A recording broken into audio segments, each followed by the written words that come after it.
부대변인입니다. 지금부터 2019년도 세법 개정 후속 시행규칙 개정 관련된 배경 브리핑을 시작하겠습니다. 오늘 브리핑은 김태주 조세총괄정책관의 주요 내용 설명 후 기자단 질의응답을 갖는 순서로 진행하도록 하겠습니다. 그럼 주요 내용 설명드리도록 하겠습니다. 예, 바로 시작하겠습니다. 지난해 개정세법과 개정 시행령에서 위임된 사항과 주요 개선 사항 등 규정하기 위해서 20개 시행규칙의 세법 시행규칙의 개정을 추진할 예정입니다.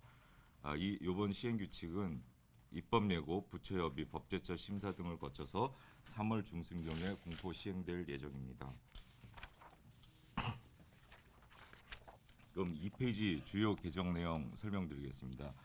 첫 번째, 신성장 기술 사업화 시설 투자세액 공제 적용 대상 확대인데요. 요거는 작년 7월달 세법 개정안 발표할 때 기본 방향을 발표했던 내용입니다. 그래서 현재는 미래형 자동차 등 9개 분야 102개 제조 시설 등에 대해서 투자세액 공제를 적용을 하고 있는데 요번에 첨단 소재 부품 장비 분야, 시스템 반도체 설계, 제조 시설 등을 추가해서 10개 분야 141개 시설로 시설을 39개 확대하는 내용이 되겠습니다. 그래서 추가되는 세액 공제 대상 시설은 주요한 것들 여기 5개 분야에 뭐 한 10개 정도 저희가 예시를 해놨고요. 이거 참고해 주시면 될 것 같습니다. 다음 3페이지입니다. 특정 시설 투자세액 공제 적용 대상 확대인데요. 이것도 세법 개정안 발표할 때 기본 방향을 적용 대상 확대하겠다고 발표를 했던 내용입니다. 현행은 안전시설 같은 경우에 대기업 1%, 중견기업 5%, 중소기업 10% 세액 공제를 해주고 생산성 향상 시설은 2, 5, 10, 에너지 절약 시설은 1, 3, 7로 해주고 있습니다. 이번에 안전시설 세액 공제 대상에 송유관 등 대형 사고 위험 시설의 안전 시설, 생산성 향상 시설의 스마트 공장 시설 및 첨단 물류 시설, 에너지 절약 시설의 스마트 조명, i4급 전동기 등을 추가하는 내용이 되겠습니다. 여기서 안전 시설하고 생산성 향상 시설 같은 경우에는 지난 시행령 때 이미 발표를 했기 때문에 시행일 이후 투자분부터 적용을 하고 에너지 절약 시설은 이번 규칙 시행일 이후 투자분부터 적용될 예정입니다. 4페이지 국세 관세 환급 가산금 그리고 부동산 임대 보증금 간주 임대료 등 산정할 때 적용되는 이자율 조정인데요.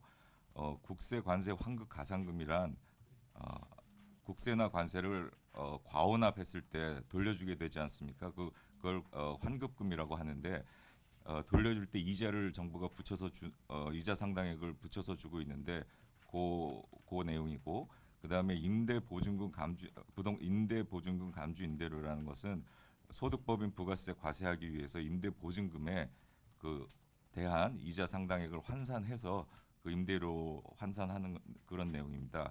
현재는 1년 만기 정기예금 평균 이자율 고려해서 매년 조정을 하고 있는데 지금 현재는 2.1%입니다.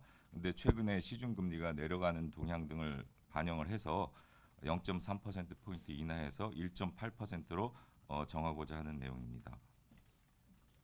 그다음에 네 번째 입국장 면세점 판매 물품 확대인데요. 담배 판매를 허용한다는 내용이 되겠습니다.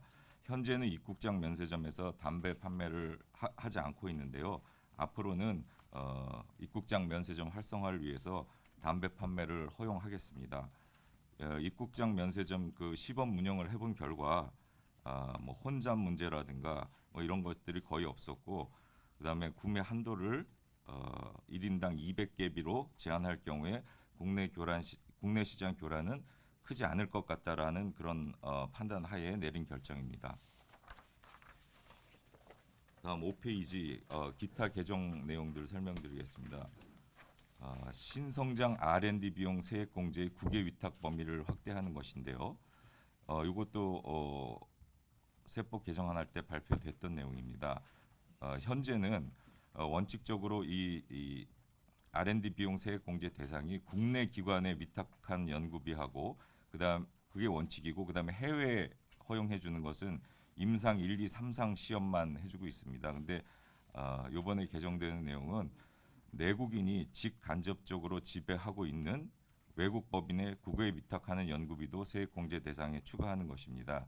이거는 그 국외 위탁을 하더라도 이렇게 국내 기업이 지배를 하고 있으면 그 R&D 성과물이 유출될 우려가 적다는 판단에서 하게 된 결정입니다. 다음 그 소재 부품 장비 외국 법인 인수할 때 그 세액 공제 관련되는 특정 소재 부품 장비의 품목 범위를 규정하는 것인데요. 시행령 개정을 통해서 이 적용 대상이 되는 소부장 외국 법인을 특정 소재 부품 장비 품목의 매출액이 전체 매출액의 50% 이상인 외국 법인으로 규정을 했습니다. 그리고 그 특정 소재 부품 장비 품목의 구체적인 범위는 시행령으로 시행 규칙으로 정한다라고 했었는데 요 그 특정 소재 부품 장비의 그 범위를 이번에 신설하고자 하는 것입니다. 그 내용은 그 소부장 특별법에 따른 그 핵심 전략기술 관련 품목으로서 산업부 장관과 기획재정부 장관이 협의해서 고시하는 품목을 특정 소재 부품 장비 품목으로 규정하고자 하는 것입니다. 다음 6페이지입니다. 그 내국인 우수 인력의 국내 복귀에 대한 소득세 감면 요건을 구체화하는 것입니다. 시행령 개정을 하면서 그 내국인 우수 인력 국내 복귀할 때 소득세 감면 신설에 따라서 그 감면 요건을 구체화해 놨는데요. 그 내용이 뭐냐면은 그 외국에서 박사학위를 받은 다음에 국외에서 5년 이상 그 연구개발 경험을 가진 내국인 우수 인력이 국내에 취업할 때 5년간 소득세 50% 까주는 건데 그 국외 연구 기술 개발 경험 요건 등 그 세부 사항을 시행 규칙에서 적용을 하고자 하는 것입니다. 그래서 그 밑에 표를 보시면 대상 학문 분야는 뭐 자연과학 등 해서 그 크게 5개 분야로 했고요. 그다음에 국외 연구 기술 개발 경험의 구체적인 내용은 국외 대학 및 그 부설 연구소, 국책 연구기관, 기업 부설 연구소에서 근무한 경험, 그리고 그 근무한 경험이 5년 이상일 것, 그리고 재직 증명서를 제출해야 된다는 내용 이런 것들이 되겠습니다. 다음으로 그 투자 상생 협력 촉진 세제, 통상 우리 투상세라고 부르는데 이 기업 소득 계산할 때 차감 항목을 추가하는 것입니다. 그 이 투상세 주요 내용 말씀드리면 기업이 투자, 임금 증가, 상생 협력 지출액이 기업 소득의 65% 또는 15%에 못 미치는 경우에 그 해당 미달액에 대해서 20% 세율로 추가적으로 과세하는 제도입니다. 현재는 이 기업 소득의 범위에서 은행법 등 개별 법령에 따른 이익 준비금 또 수협은행이 공적 자금 상환을 위해 배당하는 금액은 제외를 하고 있는데 이번에 여기에 추가해서 지방 공기업 등 그 지방 공사가 감채 적립금으로 의무 적립하는 금액 또 보증보험회사가 공적 자금 상환을 위해서 배당하는 금액도 제외해주고자 하는 것입니다. 이 이유는 이런 그 금액들이 이 투자 임금 증가, 상생 협력 지출 이런 쪽으로 쓸 수 없는 돈이 의무적으로 적립해서 쓸 수 없는 돈이기 때문에 그렇습니다. 다음 7페이지입니다. 그 근로소득 증대세제 적용 기준이 되는 그 중소기업 평균 임금 증가율을 조정하는 내용입니다.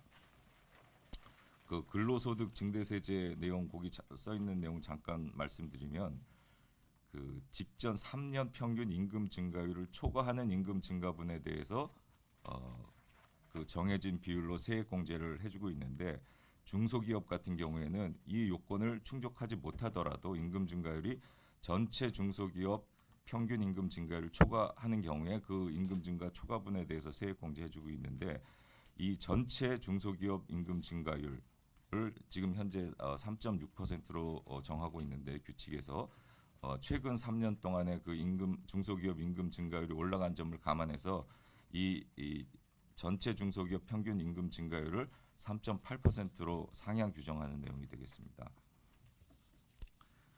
그 다음에 그 대손금, 손금 산입 가능 채권 범위 확대인데요. 지금 현재는 이 그 민사소송법상 화해 권고 결정 그리고 민사조정법상 결정에 따라 회수 불능으로 확정된 채권은 대손금으로 손금 산입이 가능한데 앞으로 여기에 추가해서 민사조정법에 따른 조정에 따라 회수 불능으로 확정된 채권도 그 손금 산입을 허용해주겠다는 내용입니다. 다음으로 그 업무 무관 가지급금 제외 대상에 중소기업 근로자 주택구입 대여금 등을 추가하는 내용입니다. 이 업무 무관 가지급금은 거기 좀 써놨는데요. 그 법인이 그 특수 관계인 직원 등에게 회사 업무와 관계없이 이렇게 대여한 금액에 대해서는 그 이자 과세 등 세법상 지금 불이익을 주고 있습니다.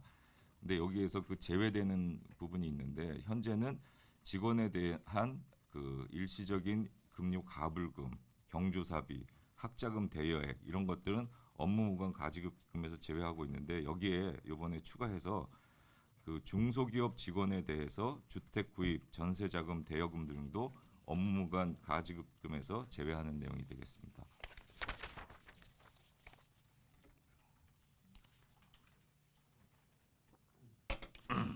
다음 그 8페이지 말씀드리겠습니다. 그 납세조합 교부금 지급 상한 금액 설정입니다. 그 이번 시행령 개정을 통해서 그 납세조합 교부금의 지급 상한을 설정을 했습니다. 그 납세조합이라는 건 뭐냐면은 그 여기에서 그 외국 법인의 직원 등 원천 징수를 할 수 없는 분들이 있는데요. 그런 부분들이 외국 법인으로부터 급여를 받을 때 원천 징수를 해야 되는데 못하기 때문에 조합을 결성해서 그 원천 징수 납부하도록 하는 제도가 납세조합인데 이 납세조합에 대해서 국세청이 매월 징수 납부한 소득세액의 2%를 예산으로 이거는 세액 감면이 아니고 예산으로 교부금으로 지급을 하고 있습니다. 그런데 이 교부금으로 지급하는데 1인당 한도를 갖다가 30만 원으로 지급 상한을 설정하는 내용이 되겠습니다. 이거는 너무 과도한 지원이 되지 않도록 조정을 하는 내용이 되겠습니다. 다음으로 그 기준 경비율 대상자에 적용하는 소득 상한 배율을 상향인데요. 이 내용은 좀 설명드리기도 어렵고 좀 이해하기도 어려운데 통상 그 사업소득세는 그 신고 납부하는 게 원칙입니다. 그런데 이제 신고 납부하기 어려운 경우가 있습니다. 그게 뭐냐면 장부 기장이 안 돼 있다든가 또는 장부 기장을 했더라도 그 증빙이 부실할 경우에는 소득 금액을 추계해서 과세하는 제도가 있습니다.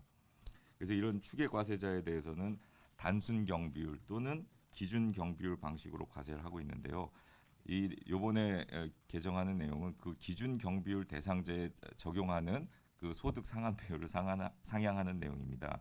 그래서 그 별표에 보시면은 그 기준 경비율 적용 대상자 소득 추계 금액이 1번과 2번의 그 1번과 2번 중에 작은 걸로 돼 있는데 1번은 뭐냐면 이 기준 경비율 대상 사업자가 수익 금액에서 기준 경비를 뺀 게 소득 금액이 되고 거기에 주요한 비용 내용이 매입비, 그다음에 인건비, 임차료 이런 것들을 빼가지고 기준 경비율 적용 대상자의 소득 금액을 계산을 하는데 매입비, 인건비, 임차료 이런 것들이 뭐 증빙이 없거나 그럴 경우에 이 소득 금액이 너무 커지기 때문에 그 2번 항목 그 소득 상한 배율에다가 수익 금액에서 단순 경비를 적용한 해서 계산한 요거를 갖다가 상한으로 정하고 있는데 이번 그 소득 상한 배율을 갖다가 간편장부 대상자는 2.6에서 2.8%로 복식부기 의무자는 3.2%에서 3.4%로 상향 조정하는 내용이 되겠습니다. 다음 그 9페이지 말씀드리겠습니다. 관세가 면제되는 보석의 원석과 나석의 범위를 규정하는 것인데요. 지난해 법이 개정이 돼서 그 보석 중에 원석과 나석은 시행규칙으로 정하는